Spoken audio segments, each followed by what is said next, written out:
Hello बच्चों, मैं Virendra Yadav Y learning classes में आप लोगों का तहे दिल से स्वागत करता हूं। आज हम लोग बहुत दिनों के बाद पुनः मिल रहे हैं। किसी समस्या के कारण जो था यानी कि न होने के कारण वीडियो नहीं डल पा रही थी। चलिए हम लोग रिवाइज करते हुए आगे की तरफ चल रहे हैं। तो इसमें जो देखा गया था यानी कि हमने दर्पणों की पहचान के बारे में बता रहे थे। यानी कि दर्पण की पहचान में हमने बताया था कि यदि एक का कर दें सीधा राड ले लें और उसके सामने अगर दर्पण एक रख करके यानी किसी के इस मान लिया जाए राड ले लें और इसके सामने एक दर्पण रखा जाए।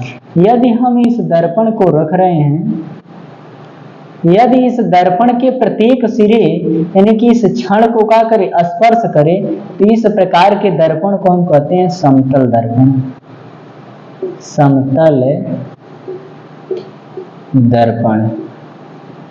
फिर इसके बाद जो देखा जाएगा, हमने बताया था कि यदि हम क्या करते हैं इस सीधी क्षण को यानी कि यदि दर्पण के सिरे पर रख रहे हैं, यदि दर्पण का यानी कि दो सिरा इसको स्पर्श कर रहा है यानी कि दर्पण के परावर्तक तल का यानी कि बाहरी दोनों सिरे का कर रहे हैं यानी कि बाहरी दोनों सिरे स्पर्श कर रहे हैं तो इस प्रकार के दर्पण को कहा जाता है अवतल दर्पण।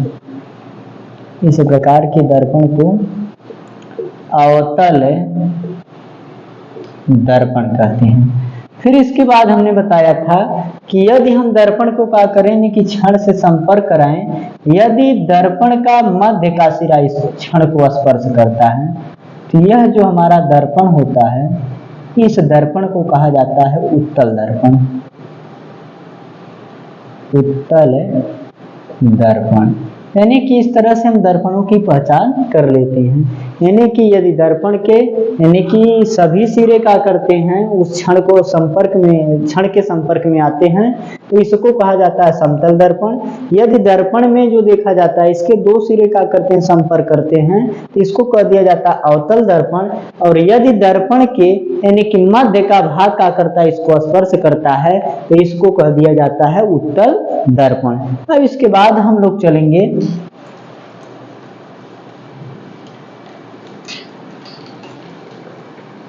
इसके बाद हम लोग पढ़ने जा रहे हैं कि अवतल दर्पण के लिए यूवीएफ में संबंध है। यानी कि इससे पहले हम चिन्ह परिपाटी के बारे में चर्चा कर लेते हैं। तो अवतल दर्पण की जो चिन्ह परिपाटी होती है, हमारा मान लिया जाए यहाँ पे दर्पण के लिए चिन्ह परिपाटी हमारा एक दर्पण है और यहाँ पे बात की जाती है तो दर्पण के जो आगे की चीजें होती हैं यानी कि जो भी फैक्ट इसका मिलता है तो उसको हम क्या करते हैं माइनस लिखते हैं और इसके जो देखा जाता है यानी कि इस साइड जो होती हैं उनको प्लस में लिखते हैं। यानी कि दर्पण के पीछे की चीजें जो होती हैं, दर्पण के पीछे की चीजें प्लस में ली जाती हैं और दर्पण के आगे की चीजें जो होती हैं यह माइनस में ली जाती हैं। जैसे यहाँ पर हम क्या करते हैं, यह हमारा फोकस बिंदु होता है, यह हमारा वक्रता केंद्र होता है। तो यहाँ पर वक्रता केंद्र मतलब अगर वक्रता त्रिज्या की बात की जाती है तो इसे आर से प्रदर्शित करते हैं, लेकिन दर्पण के आगे होने के कारण इसे माइनस में लेते हैं।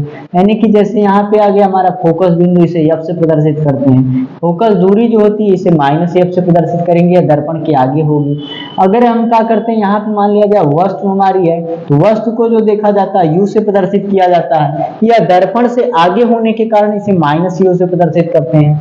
और फिर इसके बाद जो वस्तु का प्रतिबिंब मान लिया जाए जो होता है यानी कि वस्तु का प्रतिबिंब मान लिया जाए यह होता है, यह जो देखा जाता है यह भी दर्पण के आगे है, इसे बी से प्रदर्शित करते हैं लेकिन आगे होने के कारण इसे माइनस से प्रदर्शित करते हैं। लेकिन अगर यह चीजें उत्तल दर्पण के लिए फॉलो करती हैं तो उत्तल दर्पण में इसका जो फैक्ट होता है यहाँ पर जो देखा जाता है यानी कि इसका एफ मिलेगा हमको, यहाँ पर जो देखा जाता है आर, यानी कि वक्रता त्रिज्या को आर से यानी फोकस दूरी को एफ से, यानी कि यहाँ पे प्रतिबिंब अगर बन गया है तो प्रतिबिंब को जो देखा जाता है यानी कि इसे वी से प्रदर्शित करेंगे, प्रतिबिंब को v से प्रदर्शित करेंगे। लेकिन अगर वस्तु है तो वस्तु को जो देखा जाता है माइनस u से प्रदर्शित करते हैं। u चाहे उत्तल दर्पण हो चाहे अवतल दर्पण हो, दोनों स्थितियों में u का मान जो आता है हमारा ऋणात्मक आता है। अब इसके बाद यानी कि यह चिन्ह परिपाटी ये इसकी होती है, यानी कि इसी के आधार पर हम क्या करते हैं यानी कि इन सब चीजों की पहचान कर लेते हैं।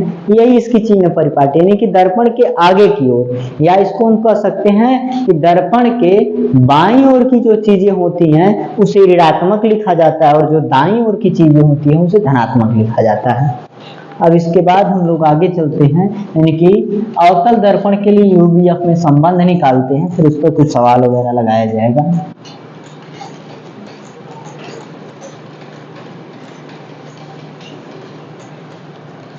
तो यहाँ पर हम लोग देखेंगे अवतल दर्पण के लिए यूवीएफ में संबंध हो जाएगा हमारा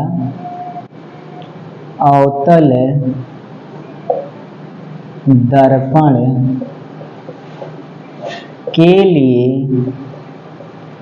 यू वी तथा एफ में संबंध है, यानी कि अवतल दर्पण के लिए जो देखा जाएगा यू वी एफ इन संबंध को देखेंगे। तो यहाँ पर जो देखा जाता है, हम आगे की ओर चलते हैं। तो यहाँ पर मान लिया जाए हमारा एक दर्पण, यहाँ पे दर्पण की हम कल्पना कर रहे हैं। तो ये हमारा दर्पण है, अवतल दर्पण, और यहाँ पर जो देखा जाएगा, मान लिया जाए वस्तु जो है यहाँ, यह इसका वक्रता केंद्र है, यह इसका फोकस बिंदु है, और वस्तु जो यहाँ पर रखी गई है, वस्तु जो यहाँ पर रखी गई है। अब यहाँ से हम देखते हैं कि पहली किरण जो जाएगी हमारी मुख्य अक्ष के समांतर जाती है, और यहाँ से जो देखा जाता है दर्पण से परावर्तन के पश्चात ये फोकस बिंदु से होकर आती है। तो मान लिया जाए हमारा फोकस बिंदु से होकर, दूसरी किरण जो जाती है वो वक्रता केंद्र से होकर जाती है, और दर्पण से परावर्तन के पश्चात जो देखा जाता है जिस मार्ग से आती है उसी मार्ग से वापस चली जाती है। तो यहाँ पर जो देखा जाता है वस्तु का प्रतिबिंब बन जाता है हमारा। तो यहाँ पर वस्तु का प्रतिबिंब मान लिया जाए, वस्तु जो हमारी है, यानी कि इसको मान लें ए और इसको मान लें बी।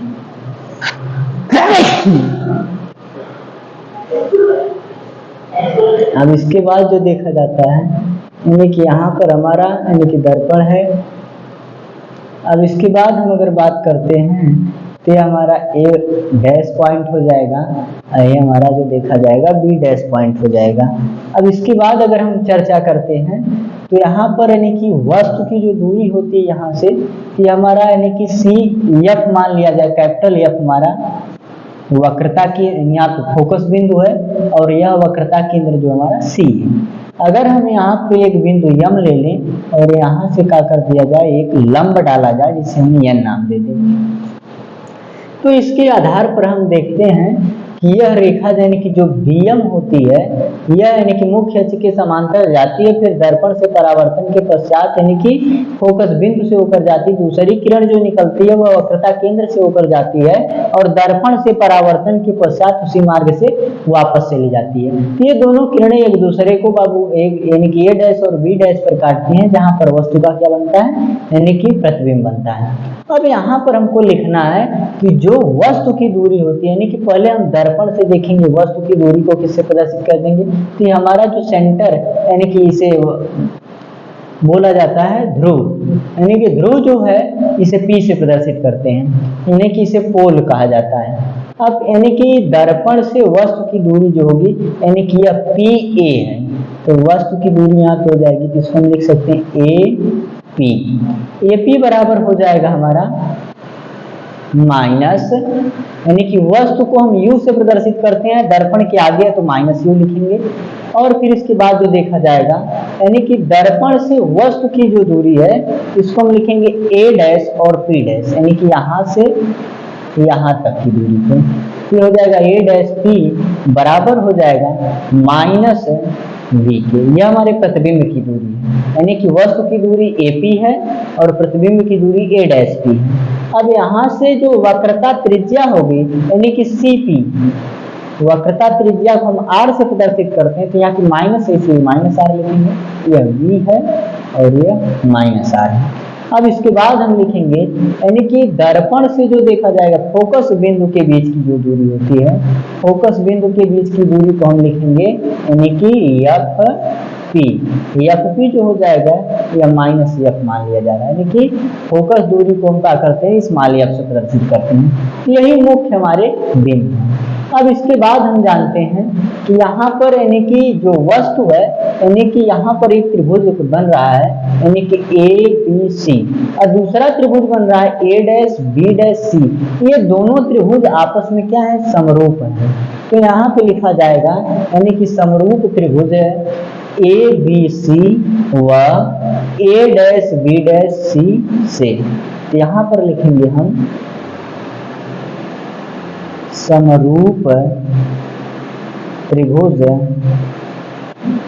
ए बी सी व ए डैश बी डैश ए डैश बी डैश व सी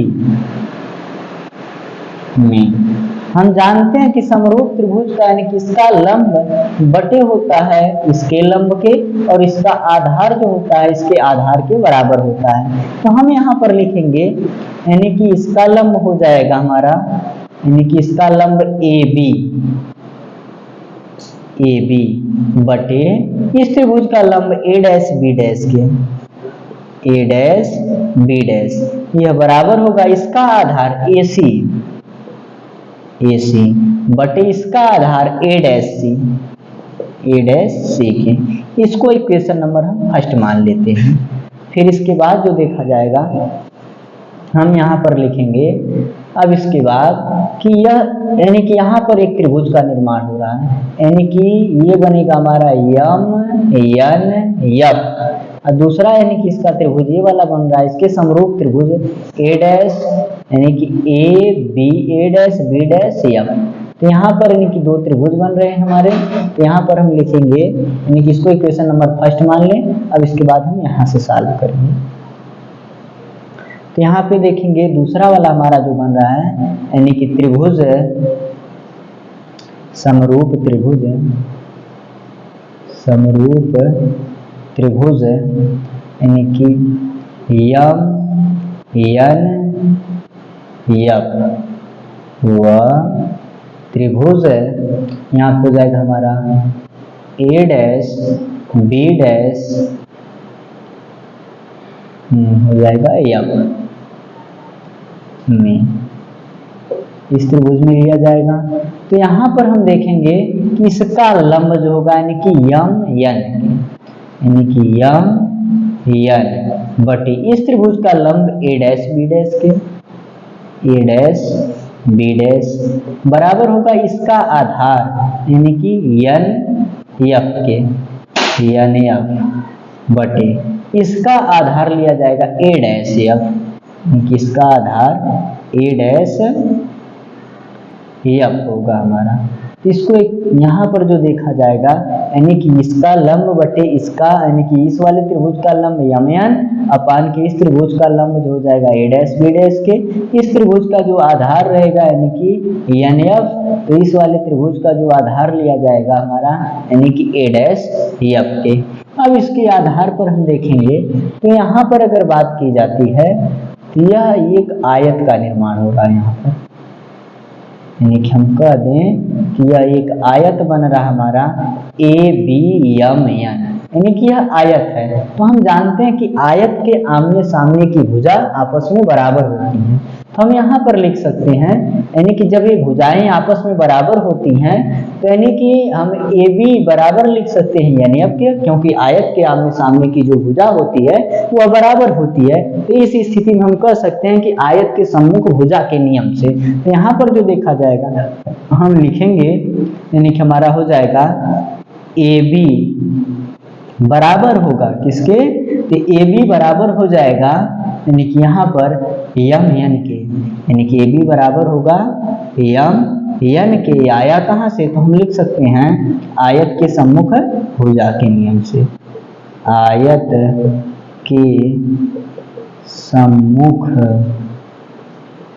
भुजा के नियम से, यानी कि आयत के सम्मुख भुजा के नियम से हम जानेंगे कि ए बी बराबर है यमन के। तो यहाँ पर जो देखा जाएगा, यहाँ पर हम यमन के स्थान पर लिख सकते हैं ए बी के। तो यहाँ पर हम पुटअप करेंगे, हम यहाँ पे जब ये आपस में बराबर है तो यमन के स्थान पर ए बी लिखेंगे। तो यहाँ पर लिख देंगे हम ए बी बटे ए डैश बी डैश बराबर हो जाएगा हमारा, यानी कि एन एफ अपान के ए डैश एफ के। अब यहाँ पर जो देखा जाएगा, यानी कि ये दोनों, यानी कि इसको समीकरण नंबर 2 बना दिया जाए, तो हम देखेंगे कि समीकरण 1 और समीकरण 2 दोनों के दायां पक्ष आपस में बराबर है। तो अगर हम समीकरण 1 में समीकरण 2 की भाग दे दें, इनके बायां पक्ष कट जाएंगे और फिर इसके बाद जो देखा जाएगा इनका दायां पक्ष जो रहेगा वो बच जाएगा। तो यहाँ से हम लिख सकते हैं समीकरण 2 में समीकरण 2 भागे समीकरण 1 कर दें, समीकरण 1 कर दिया जाए। तो समीकरण 2 की भाग अगर समीकरण 1 में दे जाएगी तो यहाँ हम लिखेंगे A B A dash B dash पूरे के बटे हो जाएगा हमारा ए बी अपान के ए डैश बी डैश के। और फिर इसके बाद यहाँ पे पूरे के बटे हम लिखेंगे, यहाँ पे हमारा आ जाएगा यानी कि एन एफ अपान के ए डैश एफ पूरे के बटे हो जाएगा ए सी अपान के ए डैश सी के। अब इसको हम देखेंगे तो यहाँ से यह कट जाएंगे आपस में, यह इनके इक्वल आ जाएगा। तो यहाँ पर हम लिखेंगे, अब हमारा बचेगा यानी कि एन एफ अपान के ए डैश एफ, यह बराबर होगा किसके, हम लिखेंगे ए सी अपान के ए डैश सी के, ए सी अपान के ए डैश सी के। यानी कि ये दोनों जो देखे जाएंगे आपस में हमको इक्वल मिलेंगे, क्योंकि जब यहाँ पे एक वैल्यू हो जाएगी तो इसको इधर ट्रांसफर कर देंगे, यानी कि जब यह वैल्यू 1 हो जाएगी इधर ट्रांसफर करेंगे तो इधर भाग में इधर आएगा, गुणा के रूप में हो जाएगा। तो एन एफ अपान के ए डैश एफ बराबर हो जाएगा यानी कि ए सी अपान के ए डैश सी के। अब यहाँ पर जो देखा जाएगा, यानी कि यह वैल्यू थोड़ी सी हम यहाँ पर रिप्रेजेंटेशन करेंगे इसका। तो यहाँ पर जो देखा जाएगा हमारा एन एफ जो है, अगर मान लिया जाए कि यह एन और पी के बीच की जो दूरी ये वाली है, यानी कि एन और पी के बीच की दूरी को नगण्य माने। कब मानेंगे कि जब यह दर्पण जो होता है, यानी कि दर्पण जो है बहुत छोटा है, तो यम बिंदु से अगर हम क्या करेंगे, इसके मुख्य अक्ष पर लंब डालेंगे तो यह लंब जो देखा जाएगा पी बिंदु पर आ जाएगा, अर्थात एन बिंदु पी बिंदु के ऊपर ही रहेगा। कब, जब दर्पण जो देखा जाएगा, यानी कि यह दर्पण है बहुत छोटा हो तो हम क्या कर देंगे, यानी कि इस यम बिंदु से जब पी पर क्या करेंगे, लंब डालेंगे तो यह बिंदु पी के ऊपर ही आ जाएगा, यानी मुख्य अक्ष पर लंब डालेंगे तो यह पी पर आ जाएगा। तो यहाँ से यानी कि हम लिख सकते हैं एन पी बराबर होगा, या यहाँ से कहेंगे एफ पी बराबर होगा एफ एन के। कहाँ से, यानी कब, जब दर्पण क्या हो, बहुत छोटा हो। हम लिखेंगे यानी कि एन एफ बराबर हो जाएगा किसके, तो यह यानी कि एफ पी के, एफ पी के, इसको एफ एन कर दें, एफ एन जो होगा यह बराबर होगा एफ पी के। कहाँ से आया, तो हम कह सकते हैं कि जब दर्पण बहुत छोटा हो, जब दर्पण बहुत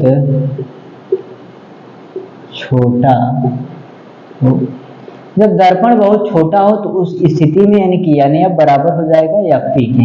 हम एन एफ के स्थान पर लिख सकते हैं यानी कि एफ पी अपान के ए डैश एफ बराबर हो जाएगा ए सी अपान के ए डैश सी के।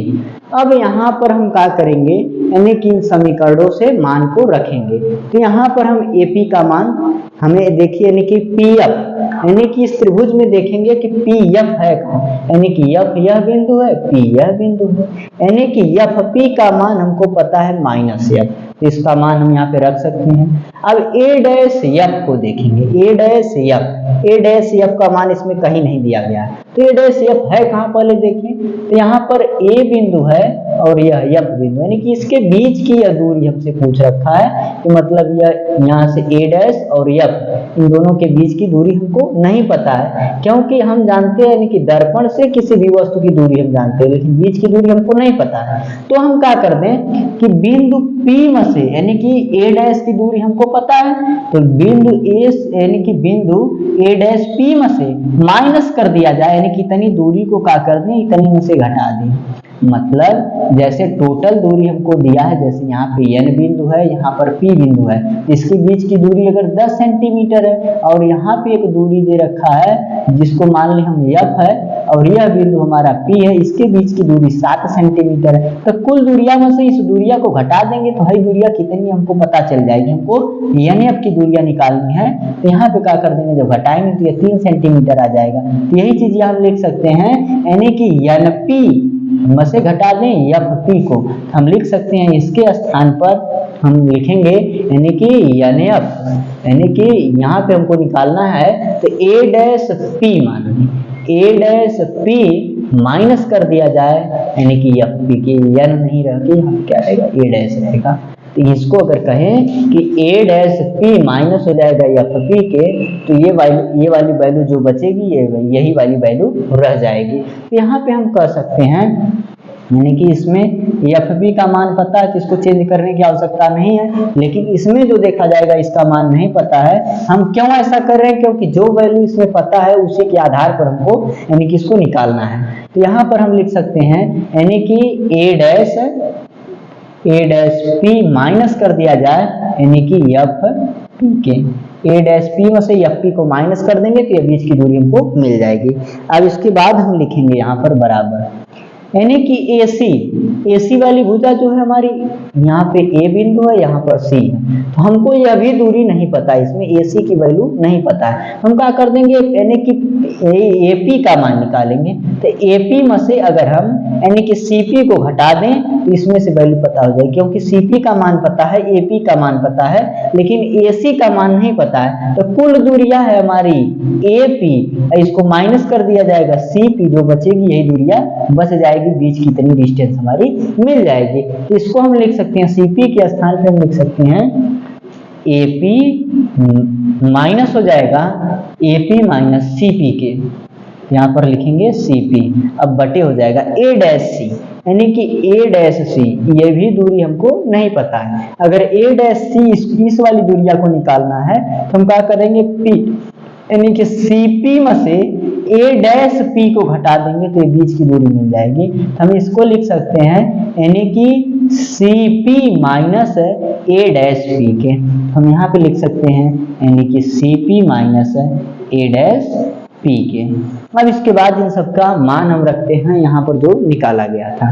तो यहाँ पे जो देखा जाएगा FP का मान हमें पता है माइनस F बटे यानी कि A डैश P का मान माइनस V,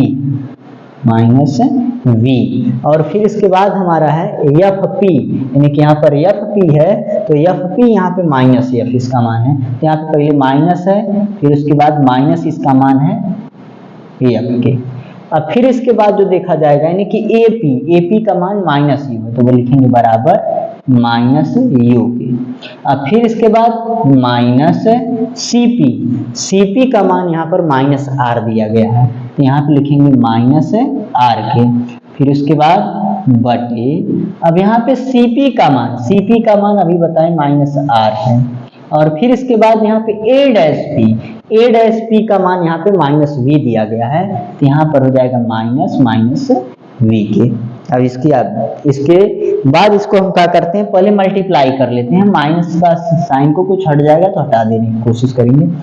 यहाँ पे लिखेंगे माइनस F अपान किया जाएगा, इसका इसमें माइनस का इसमें मल्टीप्लाई कर देंगे तो ये हो जाएगा माइनस V, और ये हो जाएगा प्लस, माइनस प्लस हो जाएगा तो F हो जाएगा, तो माइनस V और प्लस F हो जाएगा बराबर, यहाँ पे इसका इसमें मल्टीप्लाई कर देंगे माइनस U प्लस R, अब बटे यहाँ पर लिखेंगे यानी कि माइनस आर प्लस हो जाएगा हमारा वी के, तो माइनस आर प्लस वी के यह बराबर होगा। अब इसके बाद हम इधर लिखने की कोशिश करेंगे।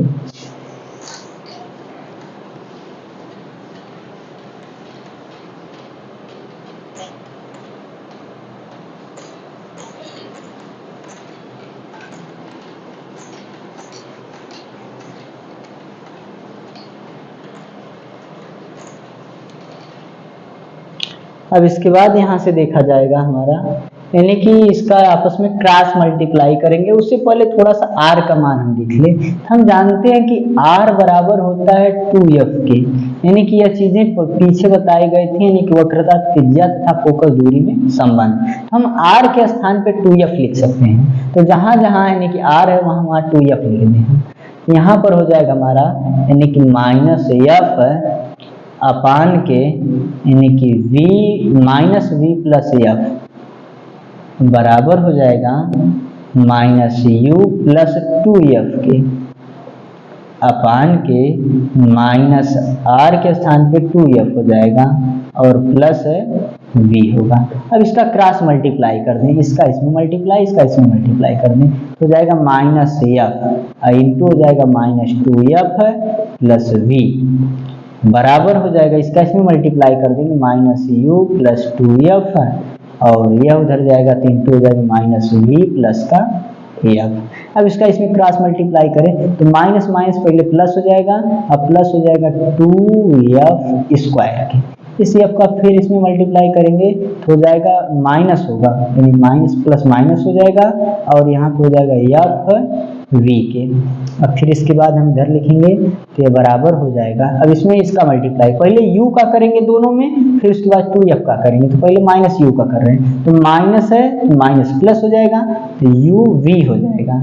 अब फिर इसके बाद यहाँ पे लिखेंगे माइनस होगा, यानी कि प्लस और माइनस का मल्टीप्लाई माइनस होगा, तो u का f में कर देंगे तो u f हो जाएगा। फिर इसके बाद 2f का मल्टीप्लाई करेंगे तो यहाँ पे प्लस है या माइनस, तो माइनस हो जाएगा, माइनस है 2f v के। अब इसका प्लस का इस प्लस में कर देंगे तो 2f स्क्वायर हो जाएगा, यहाँ पे f है तो 2f स्क्वायर हो जाएगा।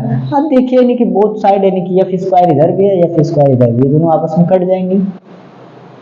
अब बचा क्या, minus F V is equal to U V U F minus 2f V के। 2f भी है, अगर इसको उठा के लेके जाएं इस साइड तो ये प्लस हो जाएगा, तो इधर से यानी कि इसको उठा के लेके जाएंगे प्लस हो जाएगा और ये माइनस है तो घट जाएगा इसमें से, तो इधर इसको लेके आए तो हो जाएगा 2f we minus F we बराबर हो जाएगा यू वी, यहाँ माइनस यू एफ के हो जाएगा। तो इसके बाद जो देखा जाएगा इसमें से घटा देंगे तो बचेगा हमारा यानी कि 2f वी में से एक एफ वी घट जाएगा तो बचेगा एफ वी बराबर हो जाएगा हमारा, यहाँ पर लिखेंगे तो यह बचेगा U V minus U F की। अब इसके बाद हम आगे इसमें लिखेंगे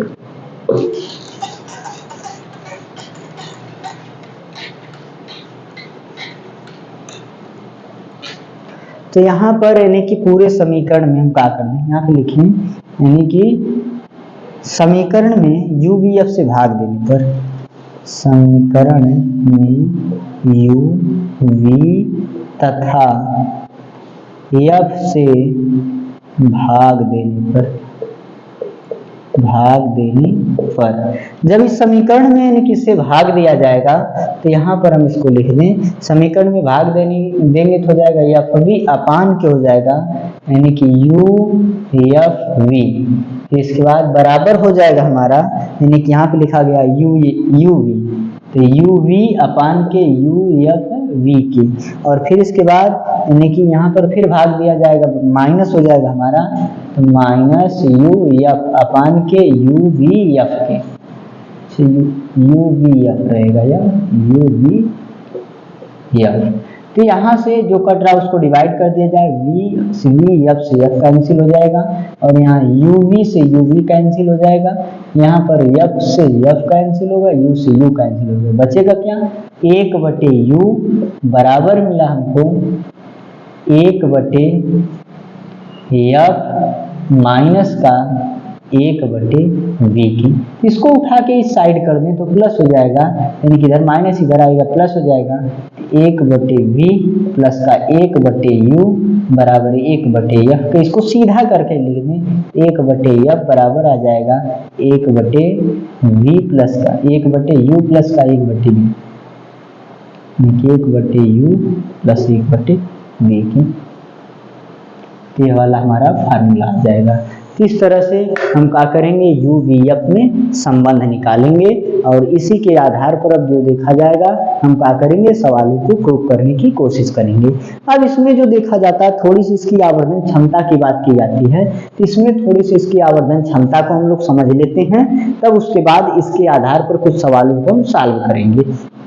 तो इसमें जो देखा जाता है यानी कि आवर्धन क्षमता क्या होती है, पहले इस चीज को देख लिया जाए तो ये हमारा फार्मूला निकल गया मुख्य रूप से। अब इसके बाद हम इसकी आवर्धन क्षमता की बात करते हैं, तो थोड़ा सा हम इसको रीड करेंगे।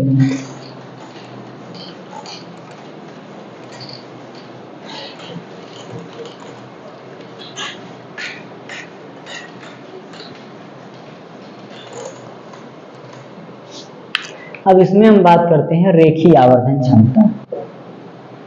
रेखीय आवर्धन क्षमता, रेखीय आवर्धन क्षमता क्या होती है, तो किसी वस्तु की लंबाई, तो आवर्धन क्षमता के बारे में हम लोग चर्चा कर रहे थे। तो आवर्धन क्षमता क्या होती है, तो बोलेंगे किसी वस्तु की लंबाई तथा प्रतिबिंब की लंबाई, यानी कि किसी वस्तु के प्रतिबिंब की लंबाई तथा वस्तु की लंबाई के अनुपात को आवर्धन क्षमता कहते हैं, यानी कि इसे यम से प्रदर्शित किया जाता है। तो यहाँ पर जो देखा जाता है बोलेंगे कि रेखीय आवर्धन क्षमता, रेखीय आवर्धन क्षमता क्या होती है, तो बोलेंगे किसी वस्तु के प्रतिबिंब की लंबाई तथा वस्तु की लंबाई के अनुपात को रेखीय आवर्धन क्षमता कहते हैं। तो यहाँ पर लिखेंगे किसी वस्तु के प्रतिबिंब की लंबाई तथा वस्तु की लंबाई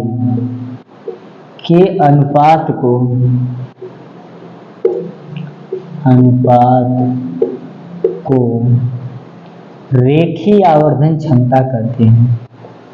रेखीय आवर्धन क्षमता कहते हैं। रेखीय आवर्धन क्षमता जो होती है इसे यम से प्रदर्शित करते हैं, इसे यम से प्रदर्शित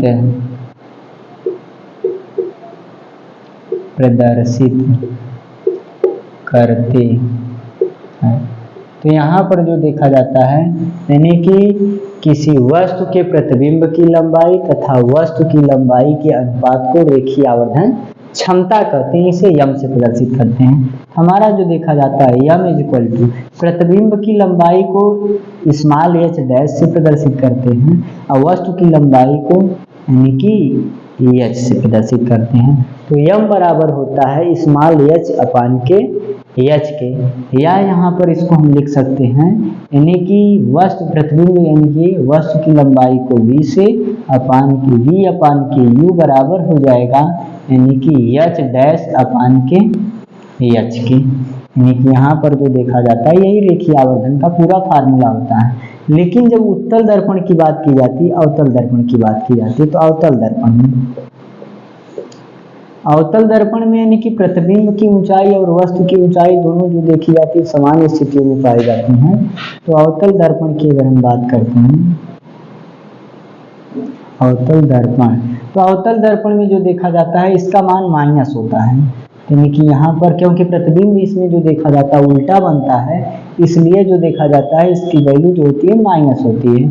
यहाँ पर हो जाएगा यानी कि v अपान के यू माइनस एच अपान के एच डैश दिया जाता है। अगर उत्तल दर्पण की बात की जाती है, उत्तल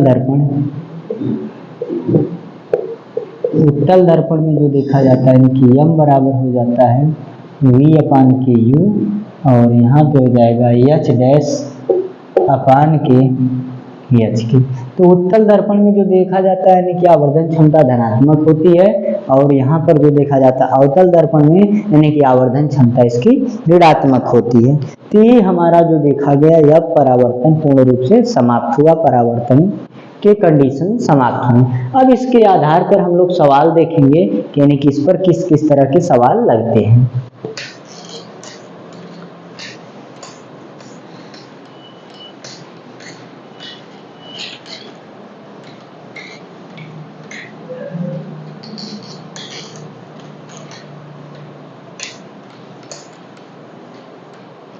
मान लिया जाए एक सवाल हम इसमें लिखते हैं कि माना यहाँ पे ले लिया जाए कि 10 सेंटीमीटर फोकस दूरी वाले 10 सेंटीमीटर फोकस दूरी वाले अवतल दर्पण के सामने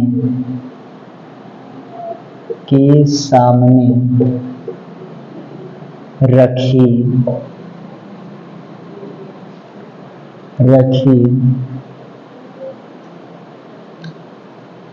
किसी वस्तु की स्थिति की गणना करें जबकि उसका प्रतिबिंब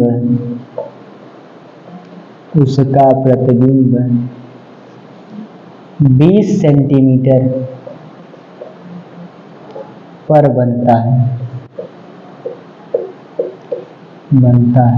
यानी कि यहाँ पर हमको निकालना है और यानी कि वस्तु कहाँ पर रखी गई है। कोई एक 10 सेंटीमीटर फोकस दूरी वाला अवतल दर्पण है, उसके सामने कोई वस्तु जो है यानी कि किसी वस्तु का प्रतिबिंब 20 सेंटीमीटर की दूरी पर बन रहा है। तो यहाँ पर पूछा गया कि वस्तु कहाँ पर रखा गया है। तब इसके बाद हम लोग सॉल्व करते हैं। तो अगर हमको फोकस दूरी दे दिया तो इसका मतलब क्या दिया है, f बराबर हमको दे दिया है। लेकिन यह अवतल दर्पण की गणना कर रहा है, तो हम जानते हैं कि अवतल दर्पण में सारे कंसेप्ट जो होते हैं उसके माइनस होते हैं। तो अवतल दर्पण में जो लिया जाएगा यानी कि f जो हमको दिया -10 सेंटीमीटर दिया, फोकस दूरी मिल गई हमको। और फिर इसके बाद यानी कि प्रतिबिंब दिया है, वस्तु की स्थिति हमको पूछा है, यानी कि हमको u बराबर नहीं पता है, लेकिन v बराबर हमसे कह रहा प्रतिबिंब हमको दिया 20 सेंटीमीटर पर है, तो v बराबर कितना हो जाएगा -20 सेंटीमीटर होगा। और फिर इसके बाद इसमें जो दिया गया है u बराबर हमको नहीं पता, यही चीज हमको निकालनी है। तो हम फार्मूला जानते हैं 1/f बराबर होता है 1/v प्लस का 1/u के। अब इसके आधार पर क्या करेंगे, हम सवाल को लगाएंगे। तो 1/f का मान हमको पता है -10 सेंटीमीटर, लिखेंगे -10 बराबर हो जाएगा 1/v का मान पता है -20। अब इसके बाद लिखेंगे प्लस 1/u, यही चीज हमको निकालनी है। तो यहाँ पर क्या करेंगे हम देखेंगे, यानी कि अगर इसको उठा के या माइनस इसको उठा के इधर करेंगे तो प्लस हो जाएगा। तो यहाँ पर जो देखा जाएगा 1/20, अब माइनस या 1/10 है तो यहाँ पर लिखेंगे 1/10 बराबर हो जाएगा 1/u के।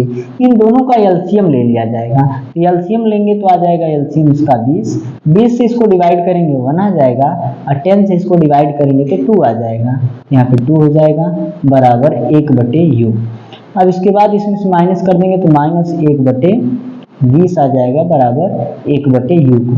इसको बोथ साइड से क्या कर देंगे, उलट देंगे। जब उल्टा कर देंगे तो हो जाएगा -20 बराबर हो जाएगा u के। हम कह देंगे कि u बराबर हो जाएगा -20 सेंटीमीटर के, -20 सेंटीमीटर।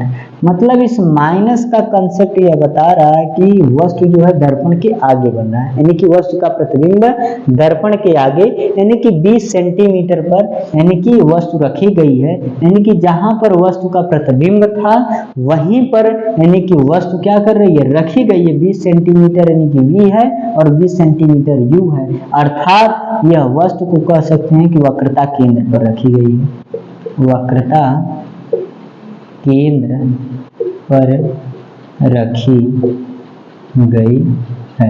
यानी कि इस चीज से स्पष्ट होता है कि वस्तु जो है दर्पण के आगे इसलिए माइनस आएगा, यानी कि अवतल दर्पण की जब भी कंडीशन रहेगी उसमें u और v हमेशा माइनस आएगा।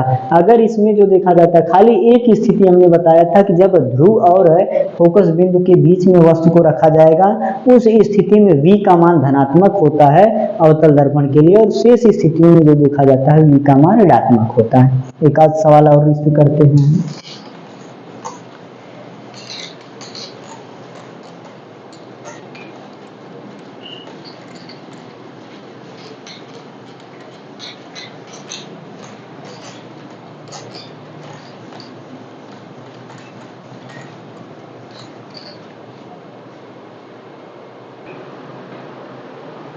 यहाँ पर सवाल हमें दिया गया है कि 30 सेंटीमीटर फोकस दूरी वाले अवतल दर्पण के सामने 50 सेंटीमीटर दूरी पर 50 सेंटीमीटर दूरी पर रखी किसी वस्तु की स्थिति प्रकृति की गणना करें, यानी कि उसकी स्थिति कहाँ पर, मतलब प्रतिबिंब कहाँ पर बन रहा है, और फिर उसके बाद जो देखा जा रहा है यानी कि वस्तु के प्रतिबिंब और जो वस्तु के प्रतिबिंब की स्थिति बतानी है और इसकी प्रकृति बतानी है। वस्तु की यहाँ पे प्रतिबिंब रहेगा, प्रतिबिंब की स्थिति और प्रकृति की गणना हमको करनी है।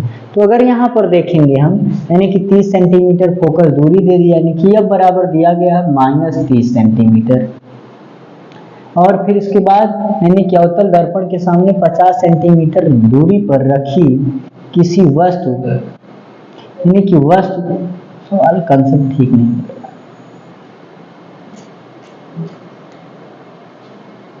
किसी वस्तु के प्रतिबिंब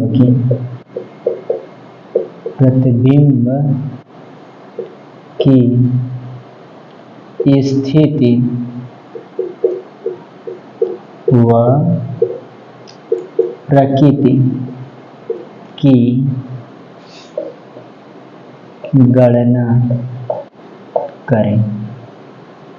अब यहाँ पर यानी कि अब बराबर हमको दे दिया 30 सेंटीमीटर, यानी कि दर्पण के सामने 50 सेंटीमीटर दूरी पर क्या रखी गई, वस्तु, यानी कि वस्तु रखी गई है, तो किसी वस्तु के प्रतिबिंब की, यानी कि इस वस्तु जो रखी गई इसके, यानी कि यहाँ पर दिया गया हमको u बराबर दे दिया गया है 50 सेंटीमीटर, और हमसे पूछ रहा है कि v बराबर कितना होगा, यही चीज हमको निकालनी है। तो हम यहाँ पे लिखेंगे 1/f इक्वल टू होगा 1/v प्लस का 1/u के। अब यहाँ पर जब हम देखेंगे तो 1/f की वैल्यू हमको दिया -30 और v का मान हमको नहीं पता, 1/v माइनस यहाँ पे प्लस होगा हमारा, और 1/u का मान -50 दिया है, इसका इसमें मल्टीप्लाई कर देंगे तो माइनस हो जाएगा, तो हो जाएगा -1/30 और जो देखा जाएगा बराबर 1/v माइनस का 1/50, ये माइनस इसको उठा के इस साइड लाएंगे तो ये जो हो जाएगा हमारा प्लस हो जाएगा, तो यहाँ पे लिखेंगे 1/50 माइनस 1/30 और यह बराबर हो जाएगा 1/v के।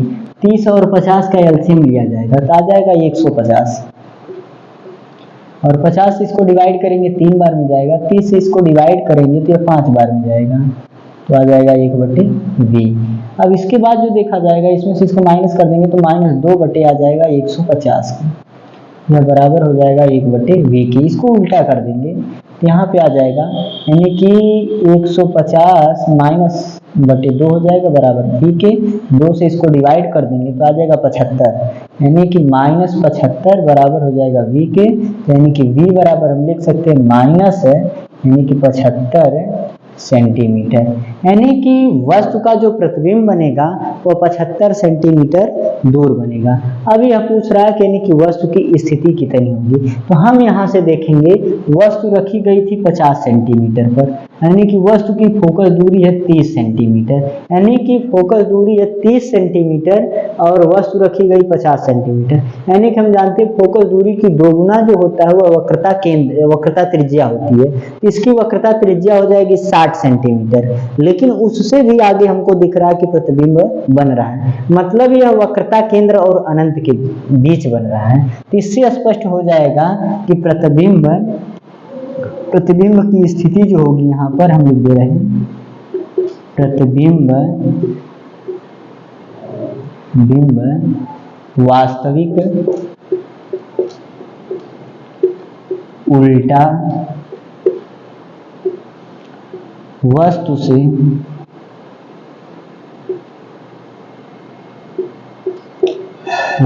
से बड़ा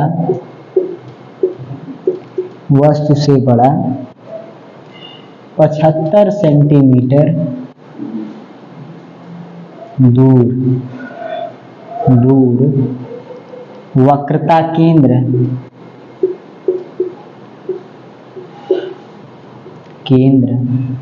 और अनंत के बीच बनेगा।